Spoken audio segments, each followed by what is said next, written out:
4 ಗಂಟೆಗೆ ಪೋಸ್ಟ್ಪೋನ್ ಆಗಿತ್ತು. ದರ್ಶನ್ ಸೇರಿದಂತೆ ರೇಣುಕಾಸ್ವಾಮಿ ಕೊಲೆ ಪ್ರಕರಣದ ಆರೋಪಿಗಳ ಬೇಲ್ ಅರ್ಜಿಯ ವಿಚಾರಣೆ. ಹೈಕೋರ್ಟ್ನಲ್ಲಿ ಇದೀಗ ದರ್ಶನ್ ಬೇಲ್ ಅರ್ಜಿಯ ವಿಚಾರಣೆ ಮತ್ತೊಮ್ಮೆ ಆರಂಭಗೊಂಡಿದೆ. ರೇಣುಕಾಸ್ವಾಮಿ ಮರ್ಡರ್ ಕೇಸ್ನಲ್ಲಿ ರೋಚಕ ಟ್ವಿಸ್ಟ್. ಕಿಡ್ನಾಪ್ ಆಗೇ ಇಲ್ಲ ಅಂತ ಹೇಳಿ ವಾದ ಮಂಡಿಸಿದ್ದಾರೆ ವಕೀಲರಾದ ಸಿ.ವಿ. ನಾಗೇಶ್. ದರ್ಶನ್ ಪರ ಪ್ರಬಲ ವಾದ ಮಂಡನೆಯನ್ನ ಮಾಡುತ್ತಿದ್ದಾರೆ ಸಿ.ವಿ. ನಾಗೇಶ್. ರಿಪಬ್ಲಿಕ್ ಕನ್ನಡದಲ್ಲಿ ವಾದ ಪ್ರತಿವಾದದ ಮಿನಿಟ್ ಟು ಮಿನಿಟ್ ಅಪ್ಡೇಟ್ ಅನ್ನ ನೀವು ಗಮನಿಸ್ತಾ ಇದ್ದೀರಿ. ಇವತ್ತು ಬೆಳಗ್ಗೆ ಇದರ ವಿಚಾರಣೆ ಆರಂಭವಾದ ಹಂತದಲ್ಲಿ ಸಿ.ವಿ. ನಾಗೇಶ್ ಅವರು ತಮ್ಮ ವಾದವನ್ನ ಪ್ರಾರಂಭ ಮಾಡಿದ್ದೆ. ರೇಣುಕಾಸ್ವಾಮಿಯನ್ನ ಯಾರು ಕೂಡ ಬಲವಂತವಾಗಿ ಕಿಡ್ನಾಪ್ ಮಾಡೇ ಇಲ್ಲ. ರೇಣುಕಾಸ್ವಾಮಿ ಚಿತ್ರದುರ್ಗದಿಂದ ಬೆಂಗಳೂರಿಗೆ ಬರೋ ಸಂದರ್ಭದಲ್ಲಿ ತಾನೇ ಪಾರ್ಟಿ ಕೊಡಿಸಿದ್ದಾನೆ ಜೊತೆಯಲ್ಲಿದ್ದವರಿಗೆ. ತನ್ನ ಅಕೌಂಟ್ನಿಂದಲೇ ದುಡ್ಡನ್ನ ಕೂಡ ಪೇ ಮಾಡಿದ್ದಾನೆ. ಬಾರ್ನಲ್ಲಿ ಫೋನ್ ಪೇ ಮಾಡಿದ್ದಾನೆ ಅಂತ ಹೇಳಿ ಅದರ ಸಾಕ್ಷ್ಯ ಸಮೇತ ವಾದವನ್ನ ಮಂಡಿಸಿದ್ರು ಸಿ.ವಿ. ನಾಗೇಶ್. ಅಲ್ಲಿಗೆ ಕಿಡ್ನಾಪ್ ಮಾಡಿ ಕರ್ಕೊಂಡು ಬಂದು ಕೊಲೆ ಮಾಡಿದ್ದಾರೆ ಅನ್ನೋ ಆರೋಪವೇ ಬೇಸ್ಲೆಸ್. ಸಿ.ವಿ. ನಾಗೇಶ್ ಅವರ ವಾದ ಇದು.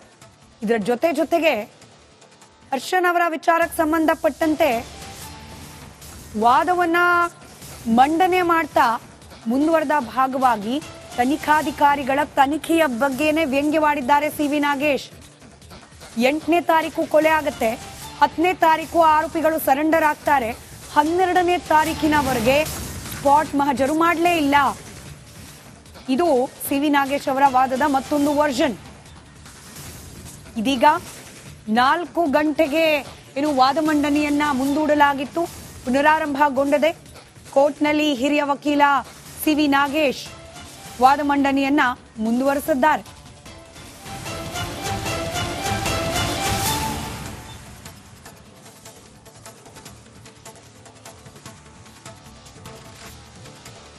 ಬೆಳಗಿನಿಂದ ವಾದ ಮಂಡನೆ ಸಂದರ್ಭದಲ್ಲಿ ಏನೆಲ್ಲ ಆಯ್ತು ಅನ್ನೋದನ್ನ ಕ್ವಿಕ್ ಆಗಿ ಗಮನಿಸ್ತಾ ಹೋಗೋಣ. Quick highlights.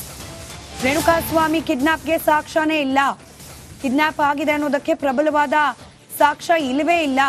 ಜೂನ್ 11ರಂದು ರೇಣುಕಾ ಅವರ ತಂದೆ ದೇಹವನ್ನ ಗುರುತಿಸಿದ್ರು. ಅಲ್ಲಿ ರೇಣುಕಾ ಅವರ ತಂದೆ ಹೇಳಿಕೆ ದಾಖಲಾಗಿತ್ತು. ಒತ್ತಡ ಹೇರಿ ಕರೆಸ್ಕೊಂಡ್ರು ಅಂತ ಹೇಳಿ ಅವ್ರು ಹೇಳೇ ಇಲ್ಲ. ನನ್ನ ಮಗನನ್ನ ಕಿಡ್ನಾಪ್ ಮಾಡಿಸ್ಕೊಂಡಿದ್ದಾರೆ ಅಂತ ಹೇಳಿ ಅವ್ರು ಹೇಳಿಲ್ಲ. ಕೇವಲ ಇದಿಷ್ಟು ಮಾತ್ರ ಅಲ್ಲ, ಚಿತ್ರದುರ್ಗದಿಂದ ಕರ್ಕೊಂಡು ಬಂದಿದ್ದಕ್ಕೆ ಸಾಕ್ಷ್ಯ ಇಲ್ಲ. ಬಲವಂತವಾಗಿ ರೇಣುಕಾ ಕೆಲಸದ ಯೂನಿಫಾರ್ಮ್ ಧರಿಸಿರ್ಲಿಲ್ಲ. ರೇಣುಕಾಸ್ವಾಮಿ ಕಿಡ್ನಾಪ್ ಆಗೇ ಇಲ್ಲ ಅಂತ ಹೇಳಿ ಸಿ.ವಿ. ನಾಗೇಶ್ ವಾದ ಮಂಡಿಸಿದ್ರು. ಜೊತೆಗೆ ದುರ್ಗಾ ಬಾರ್ ಕಿಡ್ನಾಪ್ ಎಲ್ಲಾ ವಿಚಾರವನ್ನ ಕೂಡ ಪ್ರಸ್ತಾಪ ಮಾಡಿದ್ದಾರೆ. ದುರ್ಗಾ ಬಾರ್ನಲ್ಲಿ ಪೇಮೆಂಟ್ ಮಾಡಿದ್ದು ರೇಣುಕಾಸ್ವಾಮಿನೇ.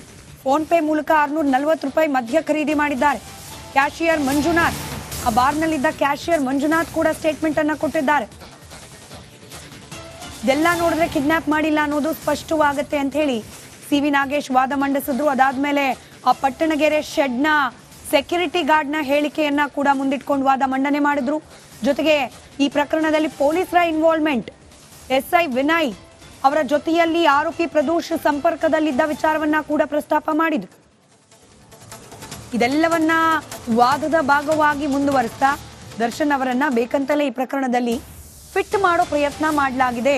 ಸುಳ್ಳು ಸಾಕ್ಷ್ಯಗಳ ಸೃಷ್ಟಿ ಮಾಡಿ ದರ್ಶನ್ ಅವ್ರ ಮೇಲೆ ಆರೋಪ ಮಾಡಲಾಗ್ತಿದೆ ಅನ್ನೋ ವಾದ ಮಂಡಿಸ್ತಾ ಇದ್ದಾರೆ ಸಿ.ವಿ. ನಾಗೇಶ್. ನೆನಪಿರ್ಲಿ, ಮೆಡಿಕಲ್ ಬೇಲ್ ಕೊಡಿಸುವಲ್ಲಿ ಯಶಸ್ವಿಯಾಗಿದ್ದಾರೆ ಸಿ.ವಿ. ನಾಗೇಶ್ ಅವರು. ಪ್ರಬಲವಾದ ವಾದ ಮಂಡನೆ ಮಾಡಿ ಇದೀಗ ರೆಗ್ಯುಲರ್ ಬೇಲ್ ಅನ್ನ ಕೂಡ ಕೊಡಿಸ್ತಾರ ದರ್ಶನ್ಗೆ ಅನ್ನೋದು ಸದ್ಯಕ್ಕಿರುವ ಕುತೂಹಲ. ಪಂಚನಾಮೆಯಲ್ಲಿ ಜೀನ್ಸ್ ಪ್ಯಾಂಟ್, ಟಿ ಶರ್ಟ್ ಬಗ್ಗೆ ಉಲ್ಲೇಖ.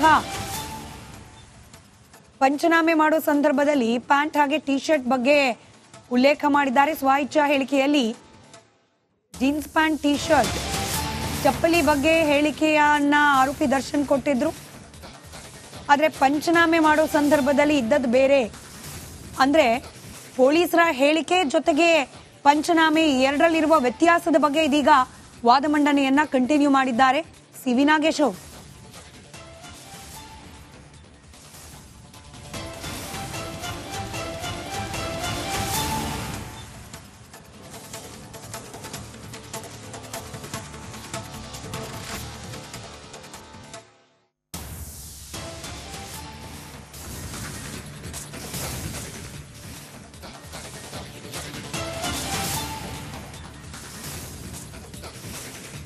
ಸಿ.ವಿ. ನಾಗೇಶ್ ಅವರು ಕೆಳಹಂತದ ನ್ಯಾಯಾಲಯದಲ್ಲಿ ವಾದ ಮಂಡಿಸೋ ಸಂದರ್ಭದಲ್ಲೂ ಕೂಡ ಪೊಲೀಸರ ತನಿಖೆಯಲ್ಲಿ ಕೆಲವೊಂದಷ್ಟು ಲೋಪಗಳಿದೆ ಅನ್ನೋದನ್ನೇ ತಮ್ಮ ವಾದದ ಭಾಗವಾಗಿ ಮಂಡಿಸ್ತಾ ಬಂದಿದ್ರು.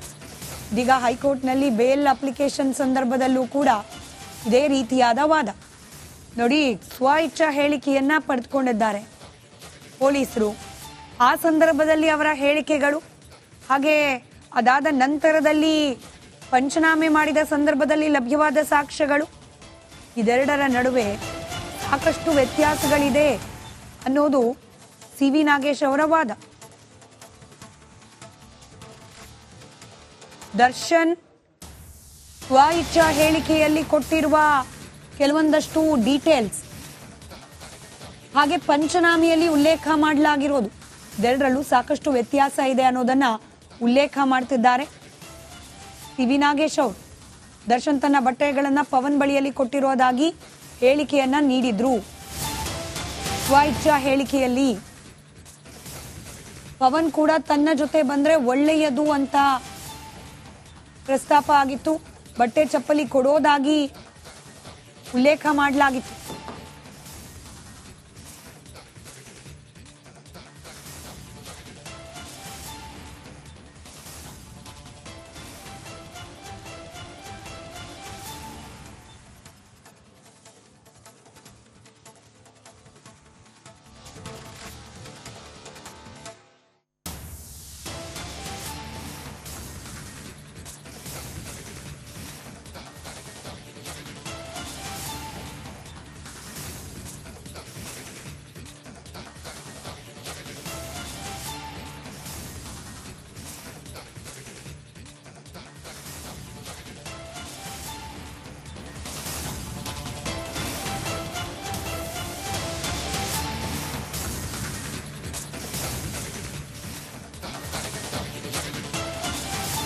ಲೋವರ್ ಕೋರ್ಟ್ನಲ್ಲೂ ಕೂಡ, ಕೆಳಹಂತದ ನ್ಯಾಯಾಲಯದಲ್ಲೂ ಕೂಡ ಸಿ.ವಿ. ನಾಗೇಶ್ ಅವರು ಉಲ್ಲೇಖ ಮಾಡಿದ್ದನ್ನು ನಾವು ನೆನಪು ಮಾಡ್ಕೊಳ್ಬಹುದು. ನೋಡಿ, ದರ್ಶನ್ ಅವರು ಹೇಳ್ತಾರೆ ಶೂಸ್ ಅಂತ, ಪಂಚನಾಮಿಯಲ್ಲಿ ಚಪ್ಪಲ್ ಅಂತ. ಹಿಂಗ್ ವ್ಯತ್ಯಾಸ ಇರೋದು ನೋಡಿದ್ರೆ ಎಲ್ಲೋ ಒಂದ್ ಕಡೆ ಪೊಲೀಸರೇನೆ ಇಲ್ಲಿ ಸಾಕ್ಷ್ಯಗಳನ್ನ ತಿರುಚಿ ತಿದ್ದಿ ದರ್ಶನ್ ಅವರನ್ನ ಫಿಟ್ ಮಾಡಿಸೋ ಪ್ರಯತ್ನ ಮಾಡಿದ್ದಾರೆ ಅನ್ನೋ ಅನುಮಾನ ನಮಗಿದೆ ಅಂತ ಹೇಳಿ ತಮ್ಮ ಕಕ್ಷಿದಾರರ ಪರವಾಗಿ ವಕೀಲರಾದ ಸಿ.ವಿ. ನಾಗೇಶ್ ವಾದ ಮಂಡನೆ ಮಾಡ್ತಿದ್ದಾರೆ. ಈ ಶೂಗಳನ್ನ ರಿಕವರ್ ಮಾಡ್ಕೊಂಡಿದ್ದೀವಿ ಅಂತ ಹೇಳಿ ಪಂಚನಾಮಿಯಲ್ಲಿ ಉಲ್ಲೇಖ ಮಾಡಿದ್ದಾರೆ. ಅಲ್ಲಿ ನೋಡಿದ್ರೆ ಶೂ ಬದಲು ಚಪ್ಪಲ್ ಬಗ್ಗೆ ಉಲ್ಲೇಖ ಇದೆ. ಶೂ ಇದ್ದಿದ್ದು ಚಪ್ಪಲ್ ಹೆಂಗಾಯ್ತು? ಇಲ್ಲಿ ಪೊಲೀಸರ ಪಾತ್ರ ಇಲ್ವಾ?